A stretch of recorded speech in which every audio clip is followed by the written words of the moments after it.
For English subtitles, press the subtitles button.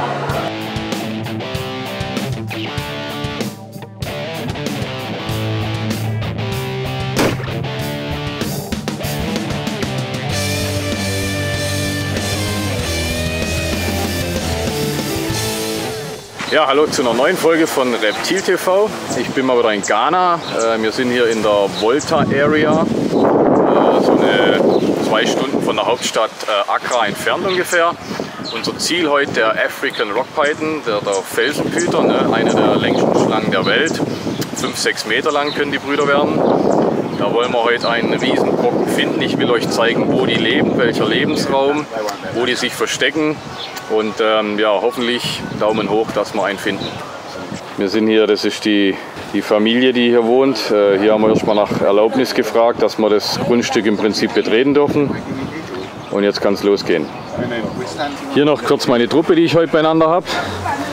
Aus England extra eingeflogen zur Rock Python, als Rock Python Köder. Der Matt, der Dave, der Darren von Crystal Palace und der Dean auch von Crystal Palace. Die werden mich heute begleiten, helfen mir suchen und sind die großen Köder für die großen Rock Pythons. Vorne parkt unser Auto.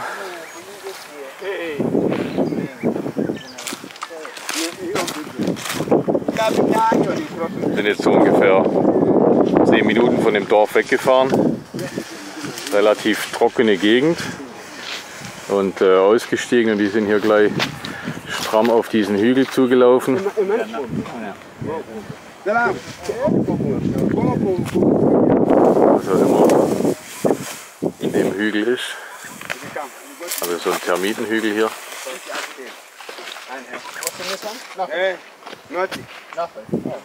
Okay, jetzt hat jeder mordsmäßig reingeguckt und jetzt haben wir gerade gehört, dass nichts drin ist.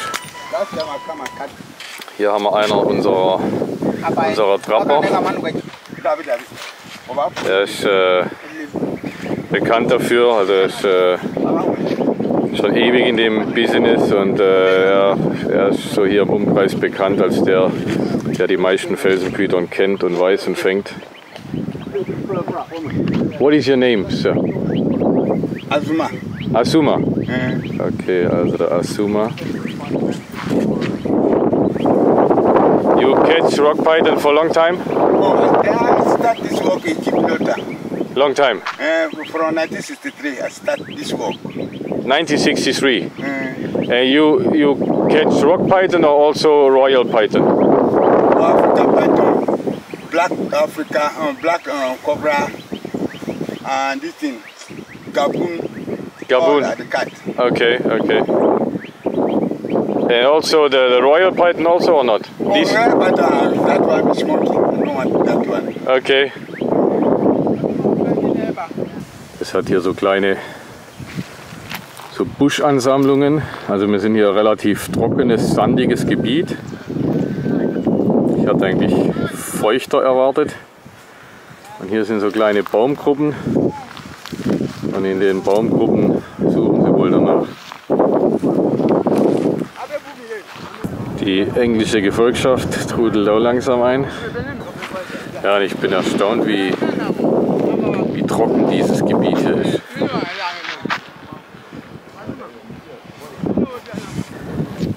Sogar die Afrikaner ziehen sich ein bisschen lockerer an. Das will was heißen. Wir rennen hier in T-Shirts rum, schwitzen uns tot. Und die ziehen mal langsam ihre Jacken aus. Wir sehen hier schon, dass das hier wegen so, das ist eigentlich schon eher feuchtes, sumpfiges Gebiet. So wie ich es eigentlich auch erwartet habe für Felsenpython, dass die eher so im feuchten, sumpfigen leben oder am Wasser. Ist jetzt einfach so, dass normal soll es jetzt schon seit 4 Wochen hier geregnet haben. Und die letzten Jahre kommt der Regen irgendwie immer später, sagen sie. Also dass es jetzt in den letzten 4-5 Jahren viel trockener war. Und auch dieses Jahr jetzt schon eben seit 3-4 Wochen sollte schon Regen sein. Im Moment ist die Zeit, wo sie anpflanzen, ne? Also Getreide oder sonstige Sachen anpflanzen. Aber mangels Regen vertrocknet im Moment alles auf den Feldern. gesagt, das ist ein Problem, wo sie die letzten 4, 5 Jahre schon haben, sagen sie. Man sieht ja, das sind hier eigentlich im Prinzip so Sumpfflächen. Man sieht auch die Spuren hier drin, also unten drunter ist schon noch feucht. Aber oben drauf ist alles völlig abgetrocknet hier. Ja, jetzt kommen wir so, wie ich es auch erwartet habe. Wir warten hier ein wenig so durch den Sumpf durch.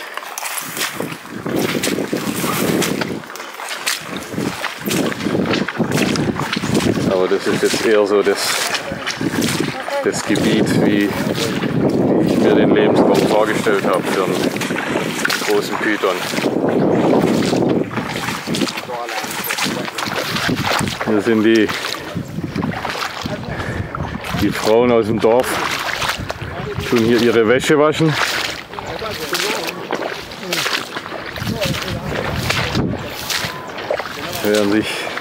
Während sich denken, was die blöden Weißen hier wieder durch den Matsch laufen. Völlig überzeugt, dass der O'Brony, der White Man, natürlich völlig den Schuss weg hat.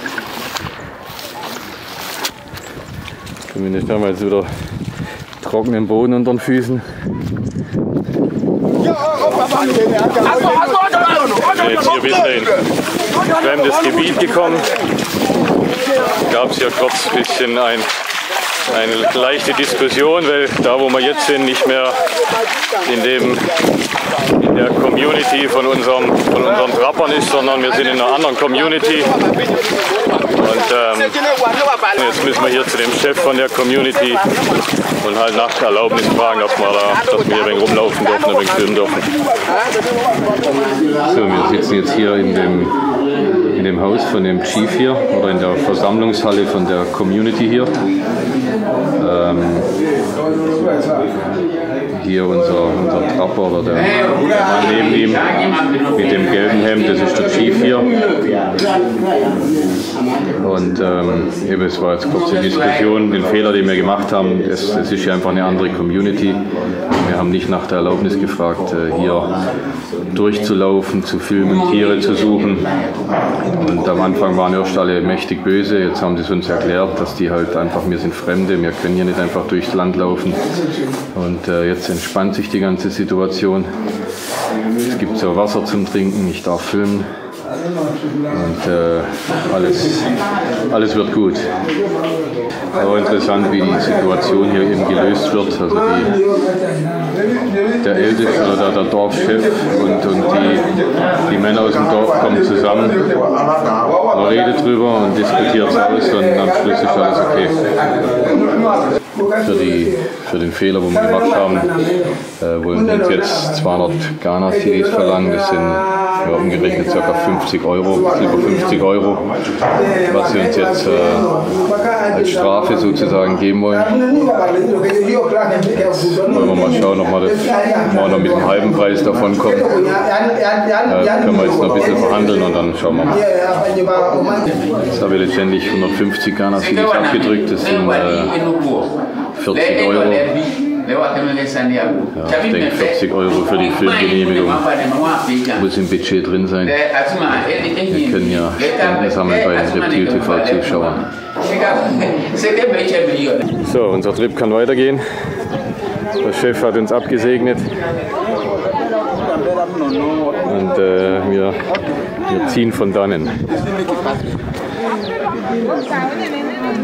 War jetzt letztendlich am Schluss alles schön und friedlich, aber am Anfang und zwischendrin waren die wirklich richtig sauer mit uns und haben eben gedroht, uns auch die ganze Ausrüstung wegzunehmen und war dann mal kurz nicht zu spaßen. Aber jetzt alles gut, es geht weiter. 1,5 Stunden Zeit verloren. Okay, wir drehen jetzt wieder um, weil die Kinder hier erzählt haben, dass sie Rockpython da vorne im Gebüsch gesehen haben die Tage. Also wir sind hier ganz am Rand von der Community hier. Und diese Rockpython sind tatsächlich so Kulturfolger, ne? Kulturfolger, die sich hier die Ziegen und die Schweine und so weiter schnappen, die hier rumrennen. Deswegen kommen die recht nah hier ran. Okay, also das ist kein Rock Python, sondern eine Cobra, wo da vorne irgendwo wäre. Aber da wir dieses Jahr nach den Rock Python suchen, gehen wir vielleicht für die Cobra später. Jetzt sind wir bei so einem Wasserloch hier angekommen. Mittlerweile Mittagssonne, Mittagshitze. Wird langsam etwas anstrengender. Aber wir sind noch guter Dinge.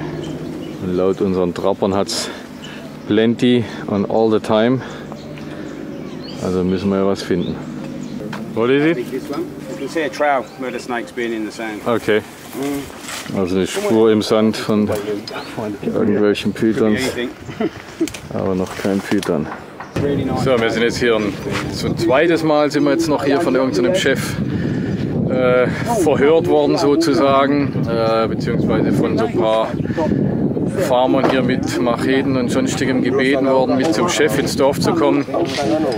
Da haben wir jetzt wieder eine Stunde diskutiert, haben wieder Geld bezahlt. Am Anfang hätten sogar 1000 Cedis sein sollen. Also am Anfang wollte, was weiß ich, 250 Euro, 300 Euro und 2 Flaschen Schnaps. Also wirklich witzig, 1000 Ghana Cedi und eine Flasche Schnaps von dem, eine Flasche Schnaps von dem.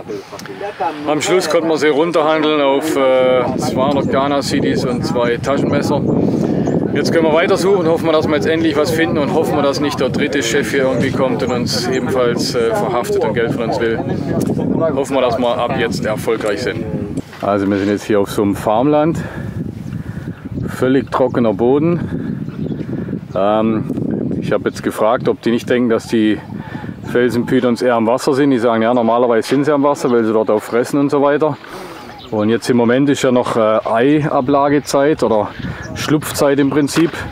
Und da sind die hier, also die Weibchen sind so auch in den, also ähnlich wie die Königspython eigentlich in den Höhlen von den Termitenhügeln oder so Nagerhöhlen versteckt und sind bei den Eiern. Deswegen schauen wir jetzt hier, ob wir hier glücklicher werden, was zu finden. Wir haben keine lebende Schlange gefunden, aber zumindest eine tote haben sie hier einen Baum gehängt.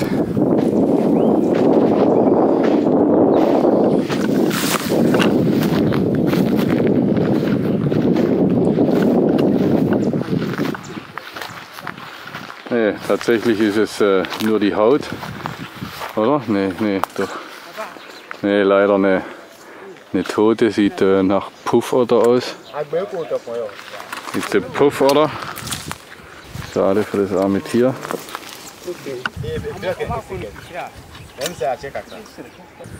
Bis jetzt leider keine Rock Pythons, aber zumindest ein super schönes Gelände.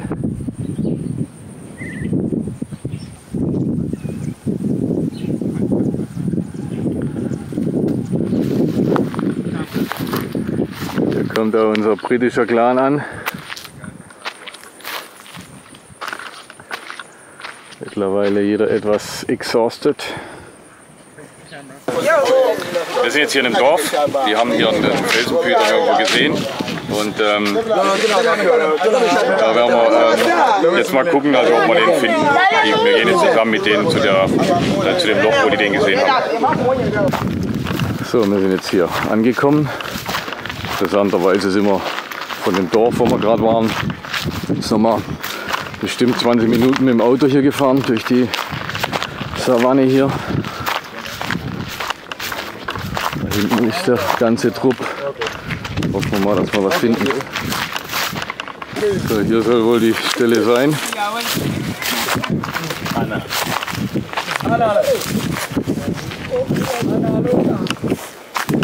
Is there? He's not there. Hey, das ist hier einfach so ein dichtes Dorngestrüpp. Wenn die natürlich irgendwo hingekrochen ist, dann haben wir da keine Chance, das ganze Gestrüpp. Wir können ja nicht hier das ganze Gestrüpp abfällen.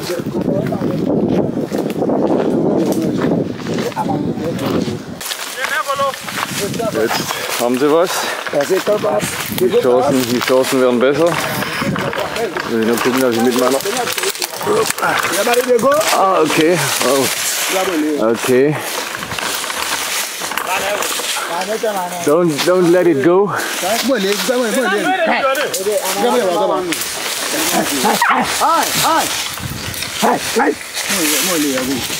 Ja, jetzt kommt der blöde Hund noch.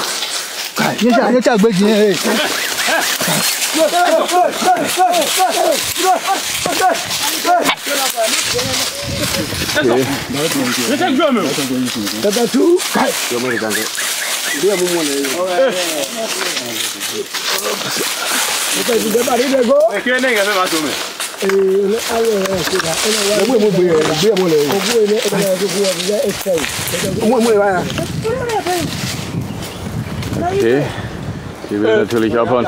Yeah, let's bring the snake out. Huh? Then we go outside. Yeah, bring it out so we can see it and film it. Okay.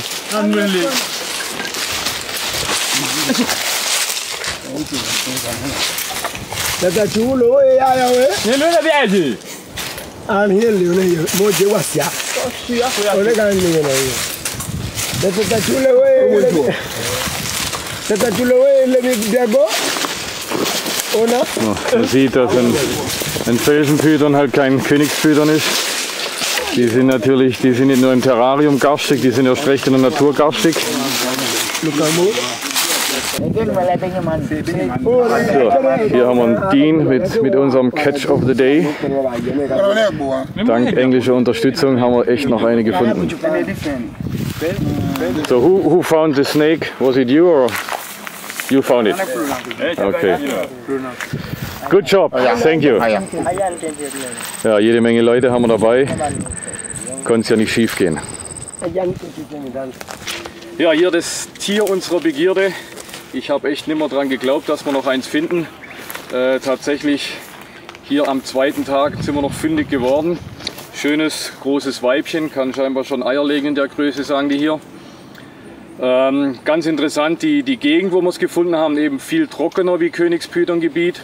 Die Trapper hier sagen auch, hier gibt es keine Königspythons, hier gibt es echt nur die Felsenpythons. Und war interessant alles zu sehen. Dann bis zur nächsten Folge, bleibt mir treu und checkt meine Rocks.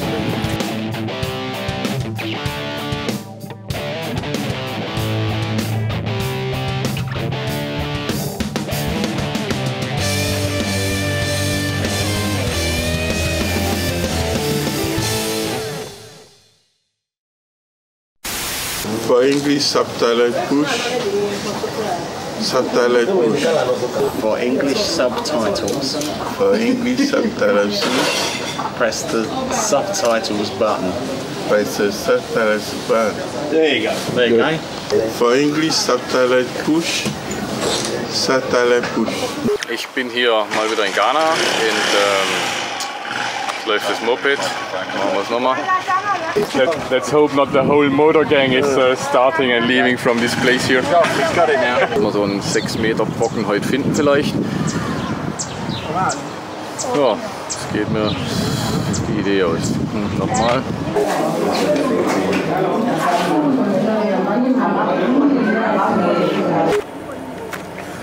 Die Haare richten.